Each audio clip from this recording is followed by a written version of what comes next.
प्रिय छात्र नमस्ते। आज सब ठीक है ना? मुझे बड़ी खुशी है कि आज सब अपना काम पूरा किया है। जरा उसमें से कुछ हम देखेंगे, जरा देख लीजिए।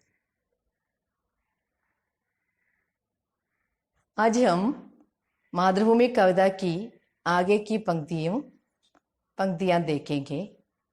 इसमें पहली पंक्ति इस प्रकार है, पाकर तुझसे सभी सुखों को हमने भोगा।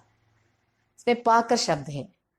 कुछ शब्द ऐसे हैं जो उसके निकट हम आने पर बड़ा मसा लगेगा, तो हम देखेंगे पाकर शब्द। पाकर शब्द संज्ञा के रूप में भी प्रयुक्त होता है और क्रिया के रूप में भी प्रयुक्त होता है। आप ऐसा कीजिए, अपनी पुस्तिका में पाकर शब्द लिखिए और उसका अर्थ लिखिए। संज्ञा के रूप में उसका अर्थ क्या होता है और क्रिया के रूप में क्या होता है लिखिए। और दूसरा शब्द है प्रत्युपकार। प्रत्युपकार हम ऐसा विग्रह करेगा जैसे प्रति प्लस उपकार। आप उपकार शब्द का अर्थ लिखना है और प्रत्युपकार शब्द का अर्थ भी लिखना है। तीसरा शब्द है अचल।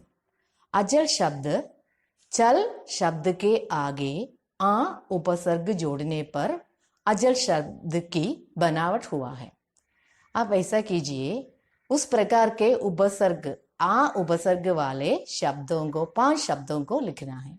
ये सब स्क्रीन पर भी देखिए। आपका जो कार्य करना है उसे देखकर कीजिए। और दूसरी पंक्ति की ओर हम जाएंगे और उसी के साथ हम दूसरे वर्ग पर भी जाएंगे और इसके साथ हम एक एक चित्र भी देखेंगे। जरा देखिए ये चित्र पहला चित्र अब देखिए, कुछ मिट्टी है और दूसरे चित्र में जल है और तीसरे में है धूप और चौथे में वन है। ये सब हमें किसने दिया है? मातृभूमि ने दिया है। मातृभूमि से ये सब हम पाया है। ये सब पाकर हम क्या सुख भोगा है, इसे हम समझना है। अब ऐसा कीजिए, अपनी नोट पुस्तिका में लिखिए क्या करना है। ये सब हम स्क्रीन पर देखेंगे और साथ ही में भी बता दूंगी। और पाकर शब्द पाया है और भोगा सुख भोगा है। पहले कॉलम में पाकर या पहले शब्द है पाकर, ऐसा लिखिए। हम मिट्टी शब्द को ले, मिट्टी हमें मातृभूमि ने दिया है। मातृभूमि से हम मिट्टी पाकर उसमें घर बनाकर हमने क्या किया? संरक्षण का सुख भोगा है और मातृभूमि ने हमें ये सब उपकार भी किया है। आप इस प्रकार अन्य 3 शब्द हैं, धूप है और पानी है या जल है। इसमें पहला शब्द मिट्टी है।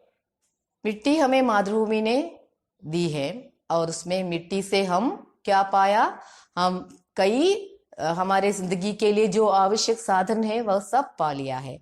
मगर हम एक ही वस्तु के लिए हमारा घर मिट्टी से हम पाया है। मिट्टी से घर पाकर हम संरक्षण का सुख भोगा है। इसलिए आप अन्य शब्दों को, या अन्य शब्द एक है धूप और जल है और वन है, ये शब्द सभी शब्द लेकर इस प्रकार कीजिए, आपने क्या पाया और क्या पाकर क्या सुख भोगा है और इससे आपको मातृभूमि क्या उपकार दिया है, इसके बदले आपने क्या प्रत्युपकार किया, ये सब का सब आप लिखिए पुस्तिका में।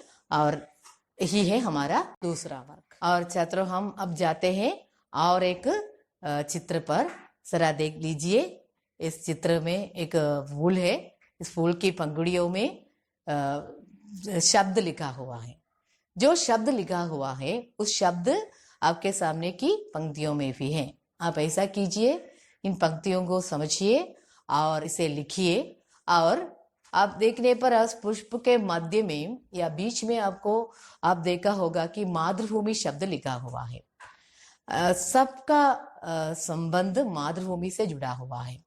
आप ऐसा कीजिए, इन पंक्तियों में जहां मातृभूमि का प्रयोग करना है वहां मातृभूमि शब्द लिखकर आप एक बार पुनर्लेखन करें उस पंक्तियों का, या उन पंक्तियों का पुनर्लेखन करना है आपको। यही आपका और एक वर्क है। अगला वर्क भी है, एक चित्र है। आप इस चित्र देखिए और इस चित्र में भारतीय दर्शन के अनुसार मानव शरीर का निर्माण कैसे हुआ है, ये चित्र वह बताएंगे। आप चित्र जरा देखिए और आप समझ लीजिए कि मानव का शरीर पंचभूत से बना है, ऐसा हमारा भारत दर्शन बताता है। मानव का शरीर किससे बनाया है? पंचभूत से बनाया है। और ये क्या क्या है, आप ये चित्र देखकर अपनी पुस्तिका में लिखिए। और एक चित्र भी है, इसे भी आप देख लीजिए। चित्र देखने पर हमें समझ लेगा कि हमारा भारत का चित्र है। भारत में कई भाषाएं हैं। उन भाषाओं क्या क्या है ये इस चित्र में है। आप ऐसा भी कीजिए, क्या क्या भाषाएं इसमें लिखा हुआ है ये सब भाषाएं अपनी पुस्तिका में लिख दीजिए। और एक चित्र भी आपके सामने है, जरा देखिए। और इस चित्र में हमारा जो हमारे भारत में कई राज्य है। राज्य के लोग विभिन्न वेशभूषा पहनते हैं।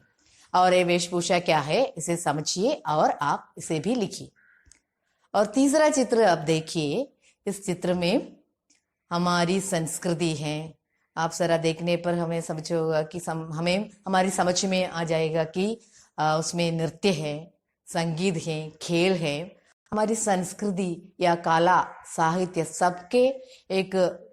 सबके नमूना इसमें है।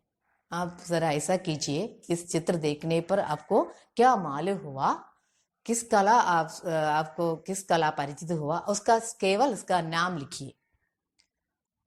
यही आपका वर्क है। और हम फिर एक बार उस पंक्ति की ओर जाते हैं।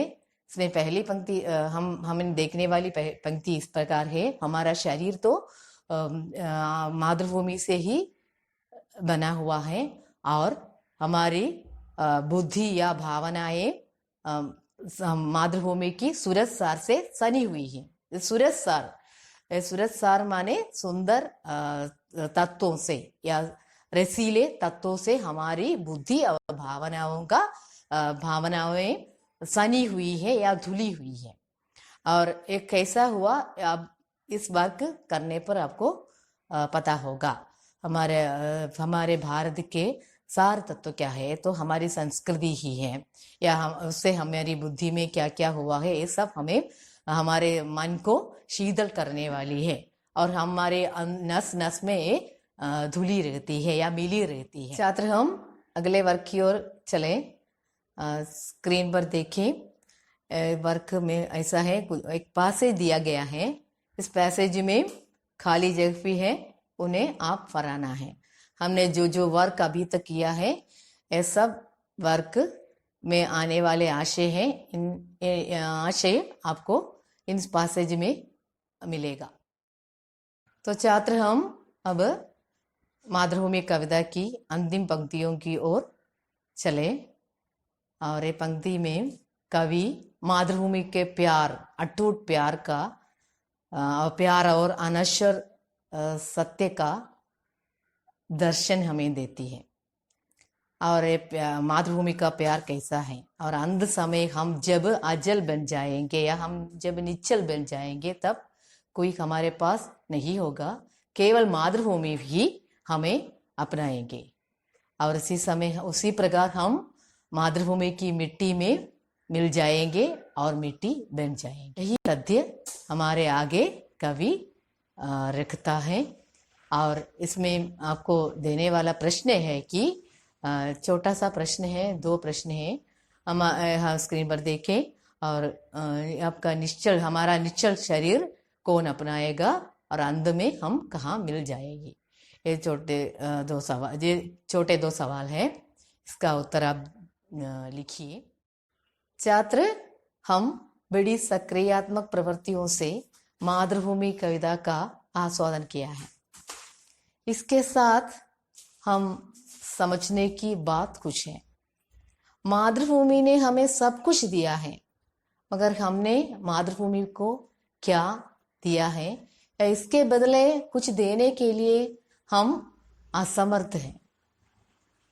और कवि इस मातृभूमि कविता से हमसे कहता है, देश के लिए आत्मसमर्पण करना हर एक नागरिक का कर्तव्य है। आपके अंदर भी उस प्रकार की भावनाएं जागना है और देश के लिए सब कुछ त्याग करने को तैयार भी होना है। हम पास के दिनों में क्या देखा है, हमारे मातृभूमि आज क्या चाहती है। हमारी मातृभूमि अब शुद्ध वायु चाहती है और शुद्ध जल चाहती है। और ये सब देने के लिए क्या क्या हम करना है, इसकी ओर हमारी प्रवृत्तियां इसकी ओर जाना है। और मैं समाप्त करने यह आस्वादन एक सवाल से पूरा करना चाहती हूँ। यह सवाल इस प्रकार है, आप भी जरा स्क्रीन की ओर देखिए। मैथिली शरण गुप्त की कविता मातृभूमि का आस्वादन करने का अवसर मिलना हर एक छात्र को सौभाग्य की बात है।